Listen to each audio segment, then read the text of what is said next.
Good evening. Welcome to Focus on Africa, a show that looks at the current affairs happening across the African continent. My name is Michael Mambo.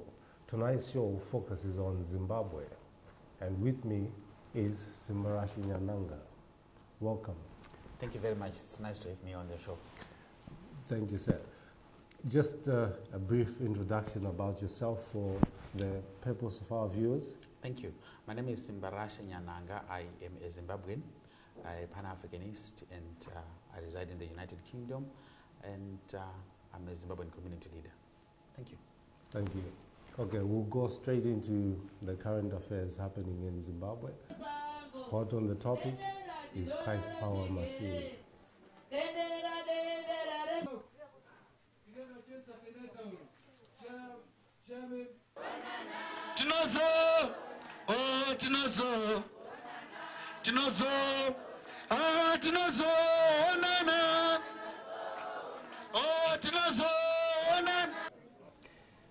Firstly, I would like to extend my heartfelt condolences to the Masiri family on the loss of a 12-year-old. I'm a father myself. I'm a father of an 11-year-old. And my heart pours to the family at losing a child, a hope for tomorrow in such very horrific and tragic circumstances. And I share their pain and their grief. And also the whole Zimbabwean community at such a time. I think it's very difficult for us to go through such kind of a situation. Okay, for the purpose of viewers who may not know what the story is, basically there is a 12-year-old boy, Christ Power Masiri, who was killed when the hut that he slept in burnt down. Now, MDC alleges that ZANU-PF actually burnt down the house. ZANU has got a spirit. Yoguita shoot itself in the foot. Now you kill a 12-year-old, it becomes international news. You don't only kill, you burn in the most horrific pictures. Is this true or false? I would say we are at an episode in our country where it is very important for us to focus on national healing, on moving forward politically. It's no secret that we have gone through a political drama, political dilemma over the past 15 years, if I'm not mistaken, if my mathematics is right.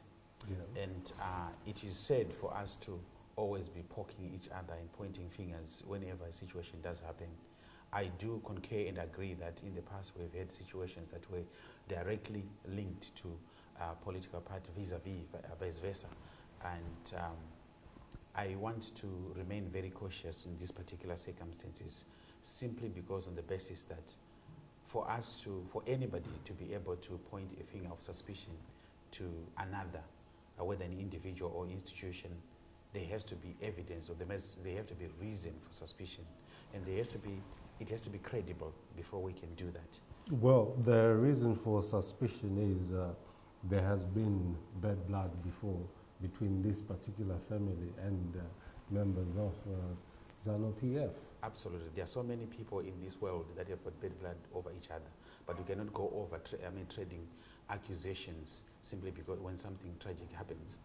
I do have my own enemies, and if I suffer a demise, I can't just go and say to it was my enemy that has done it, in all fairness, unless if I do have credible evidence of motive or anything that we can directly link to that particular circumstance or event. Oh, okay. Investigate.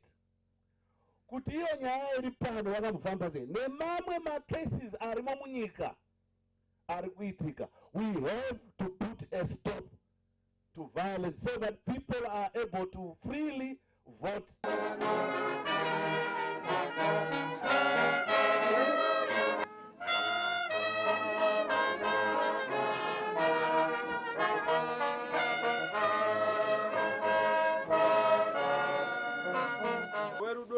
Maruva mucherechedzo wokurangarira, maruva mucherechedzo wokuremekedza anozoiswawo pamusoro. Tinotenda zvikuru rechipiri tichawana vice president mai tokozani kupe tirege kuruza focus nekuti karuza focus tinobva tarasika direction hatizozivi toda. Watching that clip, you saw the Prime Minister, Mr. Morgan Tsvangirai, leader of MDC, clearly saying that ZANU-PF was responsible. In my view, having watched that clip, it is very unfortunate that, let's bear in mind that Mr. Morgan Tsvangirai is not only a leader of an opposition party, but is actually a sitting government official, a prime minister for the Republic of Zimbabwe, whose words or the intent of whatever any statement that he makes goes further than it's just being taken in its literal sense. There is no evidence, so as far as I have known so far, that the tragedy was caused by ZANU-PF in any way, shape or form. Now, this might sound like I'm advocating for ZANU-PF, but I'm not. But let's be very realistic. Like I said in the beginning, we cannot take the aspect of law or of democracy when it's convenient, then reject it when it's not convenient. As a legal government official, surely there is no way that he can just go and make a statement like that without any evidence that has been brought up that actually directly link and that justifies what he has just said. Does he not have a responsibility to his supporters as well? Absolutely, the same way that he does have a responsibility to his supporters, he does have responsibility to me as well as a Zimbabwean. He does have responsibility to every Zimbabwean, because he is not only, like I said, and I quote, he is not only the leader of an opposition party, he is actually the Prime Minister of the Republic of Zimbabwe. He is a Prime Minister for everybody, whether MDC, ZANU-PF, Mavambo, or whatever the case. So I think there's some way we have to weigh it up and make sure that whatever statement that are brought are responsible. Oh, okay. That's a fair enough session. We also have the Zimbabwean president, Robert Mugabe, saying not that the MDC is currently going around looking for where people die so that they can say it's ZANU-PF who's done this. Is this a correct assertion, or is just overemphasizing the fact? As a Zimbabwean, I would urge every Zimbabwean to be cautious on handling such matters that are quite sensitive. I don't want to sound like I'm offending a grieving family or grieving community, but all the same, we cannot always take any situation, unfortunate situation, and link it to the other so that we blame the other. We will be tearing our community apart, and up until when that has been verified. I am a son of a mother that 2 years ago was left at a point of dying, and the culprit has not yet been brought to justice. I can't go blaming people. I can't even go blaming the family of the culprit. So all I'm saying is, let's not take any situation simply because the victim here was a son of an opposition party or a senior member in the opposition party. So definitely it was ZANU-PF that has done it. Accidents do happen on the roads. Even if we still remember when the Prime Minister himself had an accident where he lost his wife. Yes. There were speculations.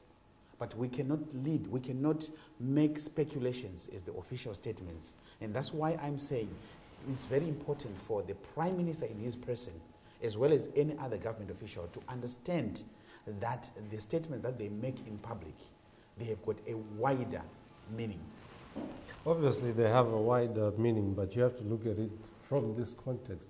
We are going towards a referendum on March 16th, which is the next topic that we're going to look at.